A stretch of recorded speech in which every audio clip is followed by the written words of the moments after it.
எனக்கு இந்த கல்யாணத்தில் இஷ்டம் இல்லை கன். பிராங்க்.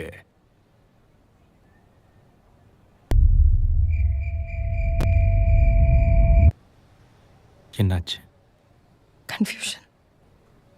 யார் அந்த பையன்? Paari, college mate. நீ இல்லாமல் என் லைஃப் நரகம் ஆயிடுச்சு கன்.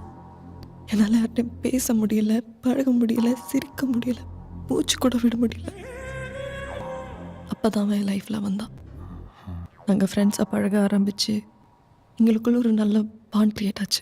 ஃபைவ் பாண்டா? ஃபன். மேலே சொல்லு. சடனாக ஒரு நாள் அவனுக்கு ப்ரப்போஸ் பண்ணோம். நீ என்ன சொன்ன? எஸ் சொல்லணும்னு தோணுச்சு, ஆனால் சொல்லலை. ஏன்? அப்போ தான் அப்பா நம்ம கல்யாணத்தை பற்றி சொன்னார். உடனே எனக்குள்ள ஏகப்பட்ட கன்ஃபியூஷன். உண்மை எனக்கு பாரியை பிடிச்சிருக்கா புரியல. யோசிச்சு பைத்தியம் பிடிச்சதான் மிச்சம். கட்டத்தில் தெரியாத சாமியை விட தெரிஞ்ச பேயமேல்னு